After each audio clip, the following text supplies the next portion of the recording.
नमस्कार साथियों, आप सभी का मैं बहुत सारा स्वागत करती हूँ एक बार फिर से अपने YouTube चैनल में और बहुत दिल से स्वागत करती हूँ। आज के इस वीडियो में बिहार जुडिशल सर्विस का एक माइनर एक्ट यानी स्पेसिफिक रिलीफ एक्ट वो मैंने चुना है और उसका एक सेक्शन चुना है जो कि बहुत ज़्यादा इम्पॉर्टेंट है और वो है सेक्शन 6 जो कहता है कि स्थावर संपत्ति से बेकब्जा किए गए व्यक्ति द्वारा वाद suit by the person dispossessed of immovable property. इस पर हम चर्चा करेंगे। अब आप लोग सोच रहे होंगे कि मैंने डायरेक्ट सेक्शन 6 क्यों चुन लिया, 6 से क्यों शुरुआत की, 1 2 3 4 5 को क्यों छोड़ दिया। तो वो सारे सेक्शन बहुत ही आसान है, वो आपको एक बार पढ़ते ही समझ में आ जाएंगे। हालांकि मुश्किल तो सेक्शन 6 भी नहीं है, मुश्किल दुनिया में कुछ भी नहीं होता। बात सिर्फ कॉन्सेप्ट की होती है कि किसी को खुद से समझ में आ जाता है, किसी को गाइडेंस की ज़रूरत पड़ती है, तो बस वही है ये। और अगर आप लोग चाहते हैं कि आज के वीडियो बनाने का मेरा ये भी मकसद है कि अगर आप चाहते हैं कि मैं माइनर एक्ट्स भी आपको पढ़ाऊँ और अगर मैं उस लायक हूँ कि मैं आपको माइनर एक्ट्स की तैयारी करवा सकती हूँ, तो आप इस वीडियो को सुनने के बाद मुझे ये बात ज़रूर बताइएगा, तो ही मैं आगे वीडियो बनाऊंगी। ऐसा नहीं है कि मैं आप लोगों को अपने मन से नहीं पढ़ाना चाहती हूँ, मन से नहीं बताना चाहती हूँ। मैं खुद से भी वीडियो बनाऊंगी, लेकिन मेरे ध्यान में फिर जो जो आएगा मैं वो बनाऊंगी। आप लोग मुझे बता देंगे तो फिर मैं उस ध्यान पर चलूँगी, उस रास्ते पर चलूँगी, उस ध्यान से काम करूँगी। तो ज़्यादा गप नहीं करते हुए हम शुरुआत करते हैं सेक्शन 6 की। तो सेक्शन 6 जो है बहुत ज़्यादा इम्पॉर्टेंट है, स्पेसिफिक रिलीफ एक्ट के हवाले से बहुत ज़्यादा इम्पॉर्टेंट है। और ये कहता है कि कोई ऐसा व्यक्ति, इसका जो सब सेक्शन 1 है वो कहता है कि कोई ऐसा व्यक्ति जिस पर किसी संपत्ति का कब्जा है। तो आपको यहाँ ध्यान देना है कि यहाँ पर टाइटल की बात नहीं की गई है, यानी ज़रूरी नहीं है कि किसी मालिक को ही उसकी संपत्ति से बेदखल यानी बेकब्जा किया जाए। यहाँ पर जो कब्जेदार होता है, जिसका पोजीशन होता है, उसको बेकब्जा करने की बात की जा रही है। यानी जब किसी व्यक्ति को किसी स्थावर संपत्ति यानी इमूवेबल प्रॉपर्टी से डिस्पोजेस किया जाता है, बेकब्जा किया जाता है। और दूसरी ये बात कि यहाँ पर ये पॉइंट आपको कीवर्ड याद रखने हैं। पहले तो बेकब्जा किया जाता है यानी वो कब्जेदार है। दूसरा कि इलीगल तरीके से किया जाता है। इलीगल तरीके से मतलब कानून में जो तरीके बताए गए हैं प्रॉपर्टी को लेने के, देने के, वो तरीका यहाँ पे नहीं अपनाया गया है। यानी जब उससे संपत्ति ली जा रही है तो वो कानून के हवाले से सही नहीं है।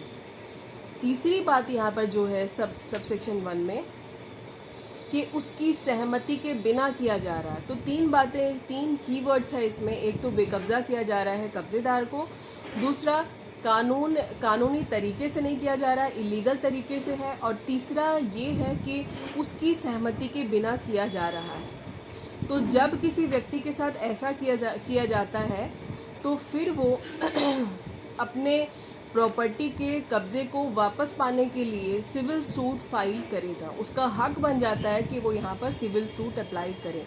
इसके बाद जो सबसेक्शन 2 है और जो सबसेक्शन 3 है वो इसका अपवाद यानी एक्सेप्शन बताता है। वो कहता है यहाँ पर कि आप ठीक है, आपको केस करने का, फाइल करने का, सूट फाइल करने का हक तो है, लेकिन कुछ बातें आपको ध्यान भी रखनी है। ये थोड़ी है कि जब मन तब हम उठ के चले जाएंगे केस करने के लिए, नहीं, उसकी भी कुछ लिमिटेशन है।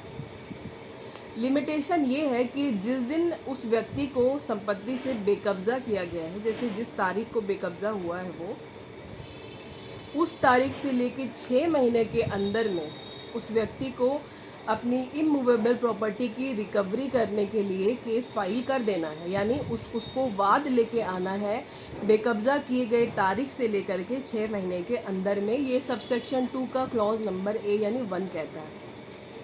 इसके बाद इसी का क्लॉज नंबर 2 यानी बी कहता है कि जब भी आप केस करेंगे इस तरीके के मैटर को लेकर के, तो आप सरकार के खिलाफ वाद नहीं ला सकते। यानी कि जब आपको सरकार किसी संपत्ति से बेकब्जा करेगी तो आप उसके खिलाफ में सिविल सूट नहीं ला सकते हैं।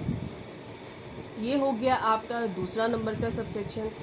थर्ड नंबर यानी सबसेक्शन 3 कहता है कि जब भी सेक्शन 6 के अकॉर्डिंग कोई भी सिविल प्रोसेस जो है कोर्ट में आपकी चल रही होगी, जब इस तरह के केसेस चल रहे होंगे, तो उस केसेस में जो भी डिक्री और ऑर्डर कोर्ट की तरफ से इशू होता है इस सेक्शन के बाद, इस कार्यवाही में, उस डिक्री या फिर ऑर्डर के अगेंस्ट में ना ही कोई अपील हो सकती है, ना ही कोई रिव्यू हो सकता है।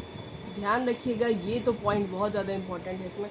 वैसे ये सेक्शन अपने आप में बहुत ज़्यादा इम्पॉर्टेंट है, तो इसमें आपको ध्यान रखना है उसकी ना ही कोई अपील होगी और ना ही कोई रिव्यू होगा।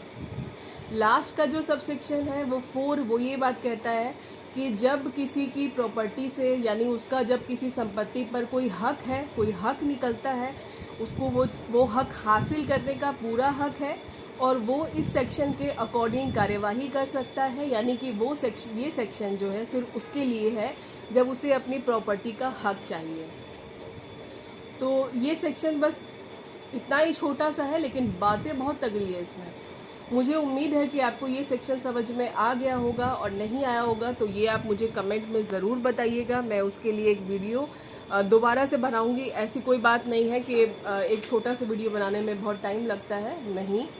आप मुझे ज़रूर बताइएगा कमेंट में लिख के कि आपको समझ में आया कि नहीं आया है, और बाकी के आगे माइनर एक्ट्स के लिए स्टडी करनी है कि नहीं वो भी बता दीजिएगा। सेक्शन बाकी के जो सेक्शन मैंने छोड़े 1 2 3 4 5 वो बनाने हैं कि नहीं वो बता दीजिएगा। कैसा लगा ये बताइएगा। अगर अब तक सब्सक्राइबर आप नहीं बने हैं तो बन जाइए, बाकी फ्रेंड्स में शेयर करिए। बिहार जुडिशरी की तैयारी करते रहिए। ऐसा नहीं है कि जब नोटिफिकेशन आएगा तभी हम पढ़ने बैठेंगे, कोई फ़ायदा नहीं है तब पढ़ने का, पहले से पढ़ना पड़ता। और लाइक कर दीजिएगा अगर पसंद आएगा तो, नहीं आएगा तो डिसलाइक करिएगा, कोई बात नहीं। लाइक्स और डिसलाइक तो चलते रहते हैं जीवन में। हर बात हर व्यक्ति की हर किसी को पसंद आए कोई ज़रूरी तो नहीं है। अपना ध्यान रखिएगा, अच्छे से मन लगा के पढ़िएगा। मिलते रहेंगे अच्छे video time to time important sections और वीडियोज़ के साथ में। तब तक के लिए